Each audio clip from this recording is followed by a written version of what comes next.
नमस्कार मित्रों, मैं हूं पंडित निखिल और आज हम लोग चर्चा करेंगे उस विषय पर जिस विषय पर अक्सर हम लोग सोचते रहते हैं कि ये जो सृष्टि चल रही है यह कब खत्म हो जाएगी, कब तक हमारा जीवन रहेगा। और अक्सर समाचार पत्रों में, न्यूज में, सोशल मीडिया पर आते रहता है किसी ने भविष्यवाणी की कि दुनिया जो है 2024 में खत्म हो जाएगी, 2028 में खत्म हो जाएगी। तरह तरह की बातें चलते रहती है तो मन में एक आशंका रहती है कि पता नहीं है सृष्टि की आयु कब तक है, क्या है, नहीं है।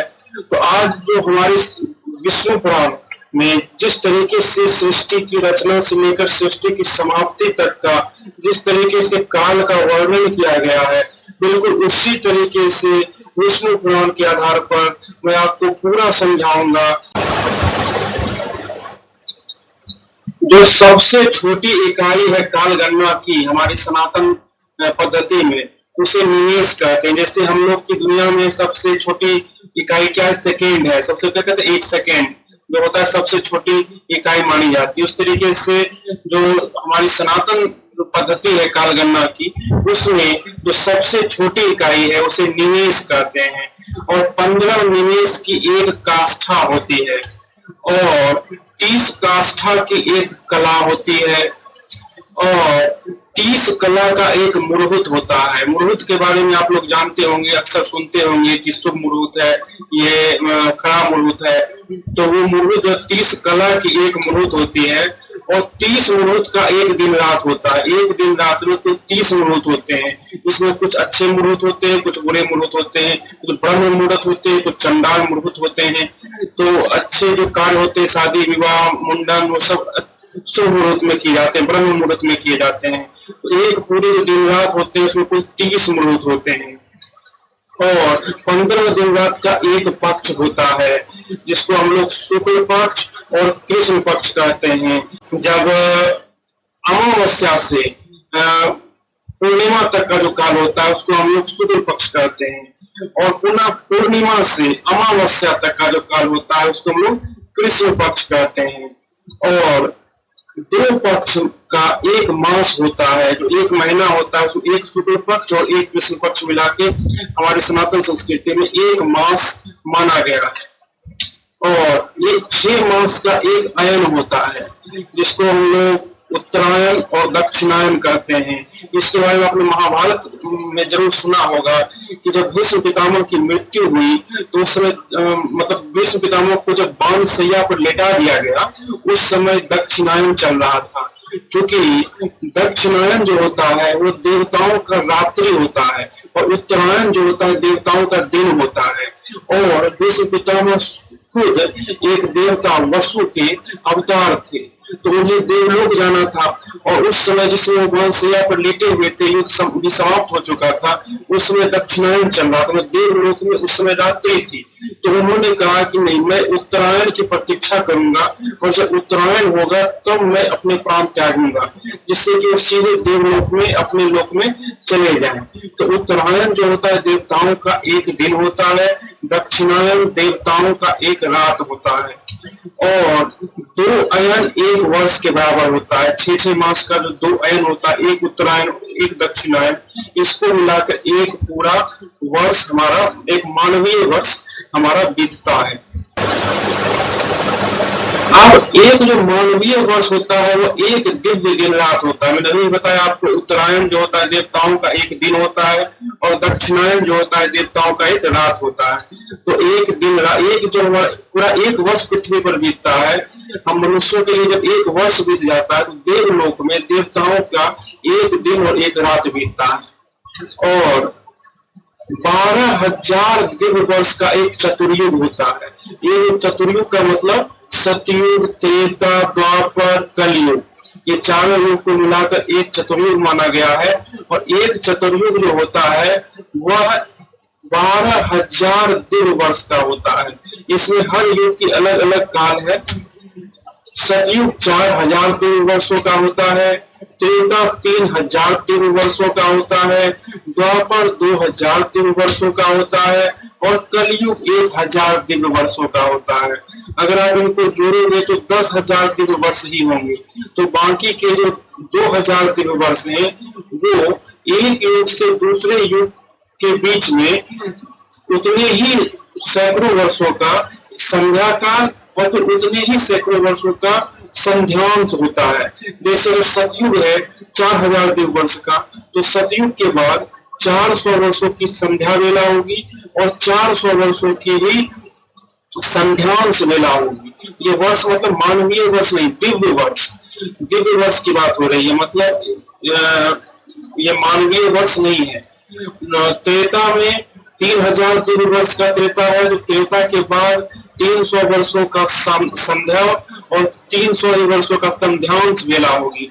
द्वापर के बाद 200 वर्षों का संध्या और 200 वर्षों की संध्यांश वेला होगी और कलयुग के बाद 100 वर्षों की संध्या और 100 वर्षों की संध्यांश वेला होगी। तो अभी जो समय चल रहा है, अभी हम लोग पूर्ण कलयुग में नहीं आए हैं। जब हम लोग पूर्ण कलयुग में आ जाएंगे तब ना तो आप लोगों को कोई ईश्वर के बारे में बताने वाला होगा और ना ही कोई ईश्वर के बारे में सुनने वाला होगा। कलयुग में ईश्वर का नाम लेने पर भी दंडित किया जाएगा। तो कलयुग तो घोर कलयुग तो आया ही नहीं है। अभी जो समय है वो द्वापर और कलयुग के बीच की संध्यांश वेला चल रही है। हम लोग अभी यहाँ पर हैं, जहाँ पीला डॉट आप देख रहे हो वहां पर हम लोग हैं। द्वापर और कलयुग के बीच में हैं। द्वापर और कलयुग के बीच की संध्या वेला 200 दिव्य वर्षों की बीत चुकी है और 200 दिव्य वर्षों की जो संध्यांश वेला है अभी हम लोग उसमें चल रहे हैं। उस समय के बाद पूर्ण कलयुग आएगा। आप देख सकते हो संध्यांश वेला में कलयुग ने अपने लक्षण दिखाने शुरू कर दिए हैं। तो जब पूर्ण कलयुग आ जाएगा तो क्या स्थिति होगी, आप उसकी कल्पना कर सकते हैं। अब हम लोग आगे चलते हैं। 100 चतुर्युग का ब्रह्मा का एक दिन होता है।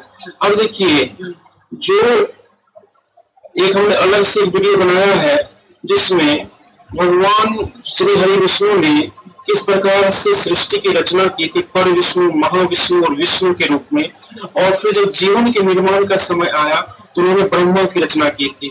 तो ब्रह्मा जो है उनकी आयु निश्चित है 100 वर्षों की, लेकिन वो 100 वर्ष पृथ्वी के 100 वर्ष नहीं है, देवलोक के भी 100 वर्ष नहीं है, वो ब्रह्मलोक के 100 वर्ष है। तो उसको अगर बताएं कि ब्रह्मलोक के 100 वर्ष कितने होंगे, और उस जब 100 वर्ष पूरी हो जाएगी ब्रह्मा की, तो वर्तमान ब्रह्मा की मृत्यु हो जाएगी और यह सृष्टि समाप्त हो जाएगी। उसके बाद भगवान श्री हरि विष्णु पुनः पर विष्णु का रूप ले लेंगे और काफी समय तक निराकार परब्रह्म के रूप में इस अथाह शून्य में विचरण करते रहेंगे। तो 100 चतुर्युग का एक ब्रह्मा का एक दिन होता है और 100 चतुर्युग को ही एक मनवंतर भी कहते हैं। 100 चतुर्युग को ब्रह्मा का एक दिन कहते हैं और 100 चतुर्युग को भी एक मनवंतर भी कहते हैं। इसको एक मनवंतर कहने का तात्पर्य यह है कि ये जो एक मनवंतर होता है उसमें नए मनु, नए सप्त ऋषि और नए इंद्र सहित सारे नए देवता की नियुक्ति होती है। आपको यह जानना चाहिए कि ये जितने देवता आप जानते हो, इंद्र, अग्नि, वायु, ये सभी देवताओं की आयु भी एक मनवंतर तक ही है। एक मनवंतर के बाद फिर पुनः नए, ये पद है। इंद्र वास्तविकता में इंद्र कोई व्यक्ति का नाम नहीं है, इंद्र कोई देवता का नाम नहीं, इंद्र पद का नाम है। हर मनवंतर में उस पद को अलग अलग व्यक्ति सुशोभित करते हैं। पिछले मनवंतर में जिनका कर्म बहुत अच्छा होता है, ईश्वर उन्हें अगले मनवंतर में इंद्र जैसे पद से सुशोभित करते हैं। जैसे आपने वामन अवतार की कथा सुनी होगी इस भगवान श्री हरि विष्णु की। उसमें वामन अवतार में उन्होंने राजा बलि को यह वरदान दिया है कि आने वाले किसी मनवंतर में उन्हें इंद्र की पदवी दी जाएगी। तो इसी प्रकार जिसका कर्म बहुत अच्छा होता है उन्हें देवताओं की, सप्त ऋषियों की और मनु की के रूप में आगे आने वाले मनवंतरों में नियुक्त किया जाता है। तो ये जो मनवंतर होता है इसमें आपको नए मनु होते हैं, नए सप्त ऋषि होते हैं और इंद्र सहित सभी देवताओं भी नए होते हैं। तो ये मनवंतर 100 चतुर्युग का होता है, उतना ही 100 चतुर्युग का ही कि ब्रह्मा का एक रात भी होता है। 100 चतुर्युग का ब्रह्मा का एक दिन और 100 चतुर्युग का ब्रह्मा का एक रात। तो ये जो एक रात होता है, इसमें नवैतिक प्रलय आता है। ब्रह्मा का रात, जिसको ब्रह्म रात्रि कहते हैं, उसमें नवैतिक प्रलय आता है। मतलब इस सृष्टि समाप्त नहीं होता है। सृष्टि तो मैंने आपको पहले ही बताया, जब ब्रह्मा की आयु पूरी हो जाएगी, 100 वर्ष पूरी हो जाएगी, तब जाके सृष्टि समाप्त होगी, परंतु जीवन समाप्त हो जाता है। ब्रह्मा विष्णु और महेश को छोड़कर कुछ भी नहीं बचता। तीनों लोग भयंकर अग्नि में धू धू करके जलने लगते हैं।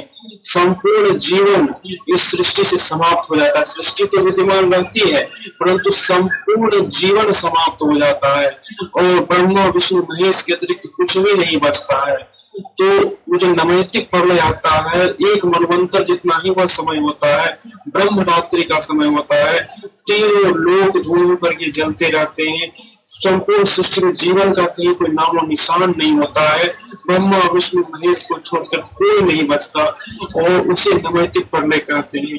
जब ये नवैतिक प्रलय का समय, ब्रह्मा की एक रात्रि बीत जाती है, पुनः ब्रह्मा का जब दिन आता है, ब्रह्म दिन जब आता है, तो ब्रह्मा नए सिरे से नए मनवंतर में फिर से जीवन की रचना करते हैं।